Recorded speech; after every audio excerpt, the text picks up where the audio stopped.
Okay.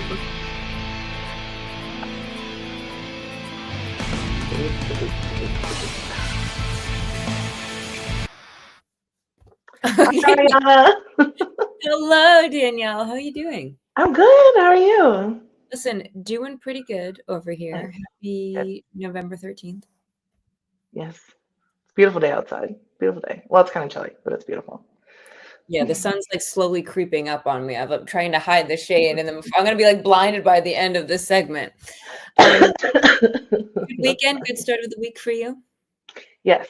Yes, it has been. I'm very much looking forward to the holidays, Mm, cooking and Thanksgiving and foods and pie, with all the smells. Yes. Oh, yes. I'm very pie. excited. Period. That's all I'm. It's just pie. I'm just gonna be. If I don't have a pie in my hand at all times, then I'm not doing the holidays right. You know. Are you for or against pumpkin pie? So this is a very controversial subject matter. I was talking to my best friend, and she was like, "Pumpkin pie is disgusting. It's pecan pie." And I was like, "What?" She's very upset about the pumpkin pie situation. And I was like, "I'll eat any pie, like pumpkin pie, apple pie, blueberry pie, pie. Put pie Yeah. in it. You got me." Pecan pie and pumpkin pie are way different. And I can totally see like people having a struggle with the texture because like it's not quite solid and it's not quite soft. And I'm normally like that. Like I hate like guacamole because it's just a weird texture. Mushy, yeah. It's mushy, yeah. But pumpkin pie, as long as you've got whipped cream, a little bit Mm. of cinnamon, you're good to Oh, go. and a crunchy crust. Crunchy The crust. crunch with the Yes. mush, with the dollop of the whipped Hmm. cream. Oh Yeah. my god, I love pie. Yeah. So And you're I'm making me hungry. hello, Okay. Drum Talk TV world. If you have a pie preference, please put it in the comments. We would love to have a poll on the favorite pies for the holidays, and then mine would Yes. just be pie. But anyways, Awesome. All right. We've got some really cool things happening in November. we do. We have interviews with later today on the Facebook page. We're meeting with Jeff Berlin, and Ooh. then on Saturday we have a Q&A, a fan Q&A with Rudy Sarzo, and this is only for something for Drum Talk TV Brilliance members. We have some posts coming out, so if you join in the next week, you can join this, free, or sorry, not free. It's a fan Q&A, so it doesn't cost you anything to participate in the event. Hmm. But you actually get to go into this really cool like 3D environment, and Rudy's going to be there, and we'll be interviewing him, and fans can actually just pop up on the screen and ask him, any kind of questions. And this guy's played with Dio, Ozzy, Whitesnake, Quiet Wow. Riot. Like he's going to have some stories, and he's going to have a lot of really cool like tell us about anything like that, and he's going to have something cool to say. So I'm really excited to hear about that. What about you? I'm pumped. The stories, the things he's seen, the things he's heard, Hmm. the experience he's had playing all over the world with all of those Hmm. bands during a moment in time Yeah. that will never exist again, ever. Yeah. It's Hmm. pretty Do we have a tough. video for that, or are we going to show it later? If we do, we can roll it now. We can roll it later too. If not, no? No. No. Okay. Okay. So we're doing our weekly icebreakers, and you had one last week, and now it's my turn, I believe. It's your turn, So yes. my question is, Hmm. what song would you like to see covered by another band? So I've thought about this extensively for a week, and even went on long walks trying to really figure out exactly I was going to respond with. And then just before this, I was talking to our producer Steven, and I actually figured it out. So Okay, I'm I'm gonna go interested for now. Rogue. So any musical fans out there, I'm here for you because Hmm. musicals are the best things ever, but it's a bit over here from where we are over here. So what I would want, I'm a huge jazz fan. Bill Evans Hmm. is in my opinion, one of the greatest jazz pianists of all time. Hmm. There's like top five, but he's definitely up there. He passed away, so this would have to be like in a dreamland. It couldn't actually happen, but I would want Oh, him to do a cover of "Losing My Mind" out of the musical Follies. interesting. That's deep. That's a deep cut, deep artist, deep track. It That's really is. cool. Yeah, I think "Losing My Mind" is one of the greatest songs of all time. interesting. I'm gonna have to Um, go listen to that. I'm not a huge musical fan. I have a hard time with people singing at me. So when I see people singing at me, it makes me uncomfortable. I do like the main staples. Like I love the Greatest Showman. That was amazing. But like I know that's such a commercial wash of a like type of musical. But I don't know. There's way better ones on Broadway. So I'm gonna have to go listen to that and or watch that. Send me some links. I will literally send you 500 bajillion links until you literally want to throw your computer out the window. I want my life to be a musical. I love musicals. Singing and dancing, anything that you want to say is probably the best way to deliver any message to anyone. So there you I go. like it. But I now like it. for you, what is Okay. me? Because I'm very excited to hear what you have to say. Yeah. I'm sure this won't surprise you, but Mm. with my response. So, I'm a big Radiohead fan. Yes, I knew you were going to say Radiohead. Okay, do you know where Radiohead got their name? I would want to maybe think about like maybe somehow a radio, but I'm not sure. Okay, so the Radiohead's original band name was called On a Friday, and that was in 1989 because the band always met and practiced on a Friday. Right. But that wasn't what they wanted their name to be. But at the time, Talking Heads was really big in the late 80s, and everybody in the band really liked Talking Heads. And from an album, I forgot the name of the album, but one of the tracks of the album was Radiohead. And so they actually named themselves after a Talking Heads track. So I would like to see Radiohead cover a Talking Heads song because it Ooh. would be really cool and like a third degree reference. So if they did something like uh, what's the place was this? I guess this must be the place. You know that song? Home is where I want to be. Pick me up and turn me around. That song. I This do must know. be the place. Mm-hmm. Yeah. If they did that, that would be probably one of the coolest things I've ever seen because it would be kind of in their wheelhouse Yeah. sound wise. I mean, obviously, like burning down the house would be a little bit like more anthemy and a little bit different. They could probably pull it off. I mean, Radiohead can pull off anything, but I think it would be really cool if they did a Talking Head song. They could have at some point in their entire performance through the '90s that I just don't know about. Yeah. But that specifically, if Radiohead now was not on hiatus and performed, and they did that, I would be floored. I think that would be so cool. Maybe they'll see this and then be so inspired, and then there you go. I'm Your sure. dream come true. Yeah, Tom York has tons of time to do these things while he's touring in Australia. Okay, so what do we have up music news wise, Ariana? Oh, you read my mind. So, Roy Haynes, one of the most recorded jazz drummers, actually passed away yesterday, which is very sad, but at the age of 99. So that's quite an incredible life. He played with the Allman Brothers Band, Chick Corea, Sarah Vaughan, and many others. So we send our thoughts out to family and friends and everyone who knew him. And then I would definitely go back and listen to a lot of the stuff that he recorded on because that's a pretty incredible life and career. Agreed. Also in the news, Ella Jenkins, who was the first lady of children's folk song, also passed away at age 100 on the 9th of this month. She had a lot of recordings since the 50s and was on a lot of different children's programs. So rest in peace to her as well. After 19 years, Pitchfork has canceled its annual Chicago Music Festival, mentioning changes in the music festival landscape. Pitchfork says it will continue to produce events in 2025 and beyond. Interesting. I feel like there's some drama going on there. Maybe because the ticket holder people were like, "Oh, we're gonna charge you an extra $1,000." I'm like, "No, one ticket was only $5." And then the musicians actually have to pay to play, and so everyone's just very confused. Yeah, I'm not into that.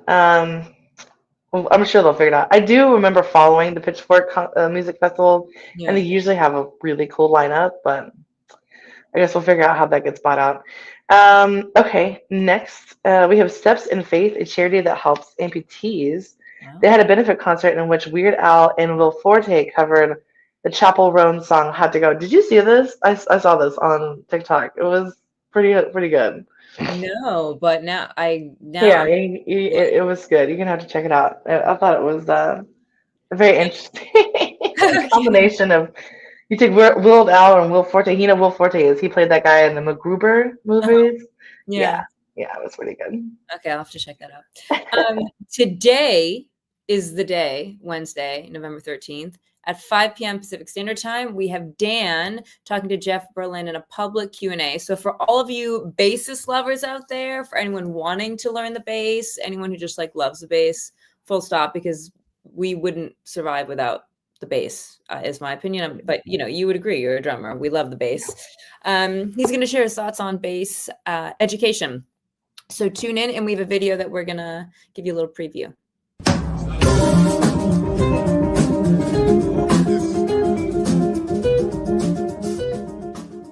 Hi, everybody. Dan Schinder here on Drum Talk TV with Jeff Berlin, wonderful bass player, one of my favorites. And we are going to do a live discussion. I'm going to interview Jeff about the state of bass education. There's a lot of different viewpoints on that. You may have some. Jeff definitely has some. And we invite you to join this discussion via the comments. Jeff, give everybody an idea of what to expect. Well, bass education has no checks and balances, nor does it have a core approach of teaching. And because it's so broad and so non-specific, bass students, I believe, are not being taught properly and might not be aware of this. So my interest is always looking out for the well-being of a student. This chat is going to be, I think, for the first time, where I can share in real time why I believe what I believe and invite people to share questions so that I can answer them in real time. And it's my understanding, Jeff, that this is kind of unique to the electric bass, other than almost any other instrument out there, right? Whether it's percussion, guitar, horns, this is kind of a thing off to the side that's unique to this situation, isn't it? Well, it seems to be. I mean, some people have said that the electric bass is still a young instrument and that there isn't a core curriculum, but I don't believe that's the reason at all. I mean, personally, I have a core curriculum and had one for years. I think that the neglect among the bass educators to provide a core curriculum that applies to everybody needed to be addressed, maybe in detail. And that is something I'd like to do. The bass is not that young. It's been around since, I believe, 1935. Yeah. So there's plenty of time. And I and a couple of guys, we learned from teachers that only taught us music, and the benefits are irrefutable. I want to share these thoughts with people. This is going to be an interesting discussion, folks, and whether you're a musician like me of 55 years of playing, or whether you're new to an instrument, or even if you're just a music fan, we promise that this is going to be a compelling discussion, that you're welcome to chime in the comments. I'll be relaying what people are asking and saying to Jeff, and he will speak to those comments from his viewpoint, and it's going to be fun and educational. So please join us. All the times are in the post and on the screen, and we look forward to seeing you then. Yes, indeed. I can't wait to watch this. This guy is going to be the most thorough discussion about bass I'm ever going to hear, and it sounds like really cool. I almost went and grabbed my bass, and then I wanted to like have it and then play it, but well, no, that's the point. Not necessarily. I can flub it, whatever that's called. Because you're a drummer, so you're just like slap at the bass. Slap at the bass. Slap at the bass. Yeah, but nope, like F, G, have no idea where it is. I have to. Yeah, I think I mentioned maybe last time we talked about this that I would love to learn how to play bass. And the main reason is that I want to learn how to play the Stir It Up bass line from the Bob Marley song, the boom, boom, boom, boom, boom, boom, boom, boom. I'm pretty sure I could probably figure it out myself in like 5 minutes, but just to do it, like just to say that I did it, I can do it. I think you should absolutely do it and then play it for us next week, because I bet you would be able to learn it that fast too. My cousin plays bass, and one time he came over to jam, and I took his bass, and I literally was like, boom. Boom, boom, boom, boom, boom, boom. I was like, I'm almost there. Yeah, I can't wait to see that. Okay, so later this week, again on Saturday, the 16th at 4 p.m. EST or PST. We have the Q&A with Rudy Sarzo. He is the bassist known for playing with Dio, Ooh. Quiet Riot, Ozzy Osbourne, and Whitesnake. And we have a video about that. So roll this video. Check it out. Hey everybody, this is Rudy Sarzo. You may know me from Quiet Riot, Whitesnake, Ozzy, Dio, and you can join me for a Q&A where you, the fans, can ask me some questions. All you have to do is join Drum Talk TV Brilliance over at drumtalktvbrilliance.com. And then you will be sent access to the Q&A session. It will take place Saturday, November 16th, noon Pacific at 3 p.m. Eastern U.S. time, 8 p.m. UK time. Read the details in the post, and I'll see you there. He looks so awesome. I really want to meet this guy. So fun. And speaking of fun, Yeah. so game shows, trivia. I feel like Oh, yeah. they can really be the same word at this point because we For had sure. some killer, what day is it? Monday, we had a game show, but it was trivia from the 60s, 70s, and 80s. Mm-hmm. So it's really fun. If it's not just a game show, the most recent ones we've been playing are trivia based. So for all you trivia fans out there who like go to trivia on Tuesday nights, who are looking for virtual trivia that you can play from anywhere in the world and win prizes, this is for you. Yeah, it's not just for drummers. Yes, It's not get for up. musicians. It's for anybody. If you like music, if you like Elton John, if you like Queen, if you like AC/DC, Fleetwood Mac, Bon Jovi, it's all mixed in there. Yep. And this one that's coming up on the 21st is open house, meaning you don't have to be a member. You can just join. And so we have Facebook events for that. We have emails going out about it, and it's open, so you can come in and join. And I think we have a video about that, right?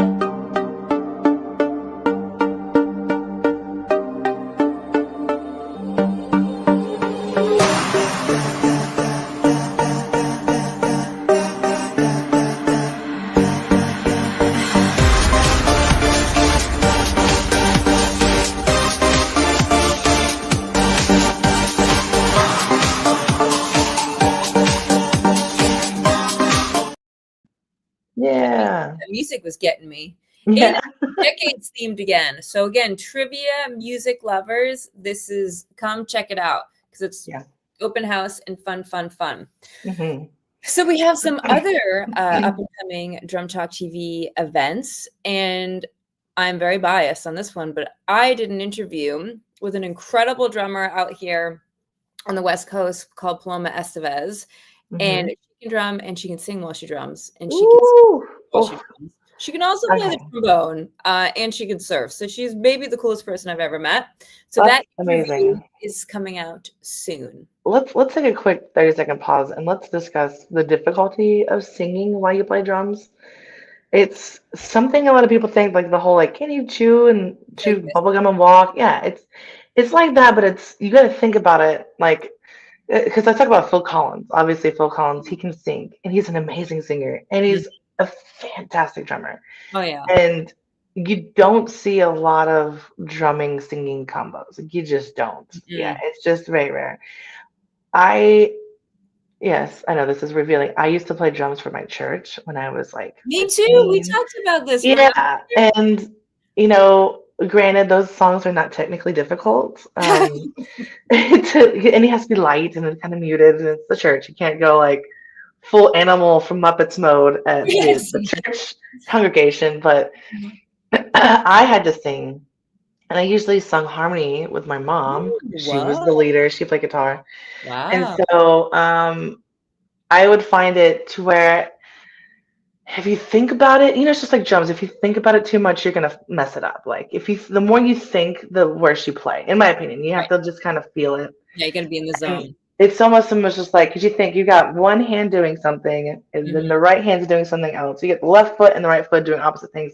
But I got 4 different things going on, and then you've got to add vocally a whole other thing on top of that may not be in any of these patterns that your body's going through right now. So it's just like another thing you have to do, and it's so easy to start singing, and then whatever you're singing, then your body wants to move in that direction of, if you're singing slowly, but the beat's supposed to be like a quarter note, but you're singing in whole notes, you're immediately my body's gonna start wanting to play in whole notes, and you can't do that. It's a mind trip. I'll tell you that. So anybody who can play the drums and sing always has my like full dire respect of a musician because it is so much more difficult than people think it is. She and she played you'll be able to see it in the interview. She plays one of the tracks for her album that's coming out, and like I was there, I had headphones on, I was watching her, killed it. Like, so because when you're, again, like what you're saying, like when you're drumming and playing, being a solid drummer and singer and like not going too fast, not going too slow, it's so easy. She was so good. It's so easy to mess it up. Yeah, I'm gonna definitely need to see that. I can't wait to watch that because I'm gonna have to watch that. Especially you don't really see that many females doing that either. No, I mean, you do sometimes like with more female-led bands that have female drummers, they'll sing backup, they'll sing harmony. But like if you're lead singing your own tracks and drumming, I'm not worthy. You'll see in the interview that it's her and her the lead singer and guitarist, and they play together, and she does backup harmony. But I mean, I'm like, she could totally easily get in there and sing her own song because she's that hello. great. But anyway, stand up for that. Oh, hello, Kitty. Hazel had to crash the interview. Okay. All right. Moving on. Next, I can't wait to see that interview. I'm really excited. So also this week over on Yes Shift. Oh, this is stuff we already did.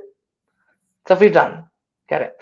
On Yes Shift, Dan and Steven discussed a 2004 concert that celebrated producer Trevor Horn and featured many artists he's worked with. So that's something you can go check out on Yes Shift now. Cool. Steven, our favorite, amazing producer ever, he also did a broadcast. He broadcasted his review of a Beat concert he saw in LA, and this concert featured 80s King Crimson music performed by alumni Adrian Bellew, Adrian Bellew, Tony Levin, accompanied by Steve Vai on guitar and drums. Steve Vai. I do speak French. So maybe I'm going to blame that on the fact I forgot how to pronounce stuff in English. So maybe we'll just go with that. But anyways, take it. I'm going to have to watch that because Danny Carey is one of my favorite drummers too. So, okay. And yesterday on Drum Talk TV, Dan interviewed Diane Downs. She founded the Louisville Leopard percussionist. And she was also accompanied by Brendan Myers of We Got the Beat. That's cute. And they talked about the many talented kids that they have learning to play music, which I love. When I see the kids learning how to play music, it really makes me happy. Especially real, like, they're learning instruments, not the bleep bloops on the Fruity Loops of the producing a song from nothing. Like, just... I was like, what is she talking about? Beady bloops? Not just the bleep bloops. Yeah, the real instruments, not the... Real instruments. Tangible instruments you can touch and play and breathe through or hit. Not just, putting some buttons and then, hey, you're Charlie Puth all of a sudden. Say no more. I hear you. Okay. This Thursday, so coming up the 14th, which is tomorrow. Oh my gosh, time is moving by so fast. At 6 p.m. Pacific Standard Time, we have Dave Kersner will be interviewed by Dan and Steven on Yes Shift to talk about his upcoming album, It, a celebration of The Lamb Lies Down on Broadway. Whoa, what a amazing album. Amazing album, yes. Okay, and Friday on the 15th, so that'll be tomorrow, 10 a.m. Pacific time, Dana will be interviewing Amanda Muse about her new album, Epic Drumline Promos. So that'll be kind of cool. Check that out. We have a jam-packed weekend.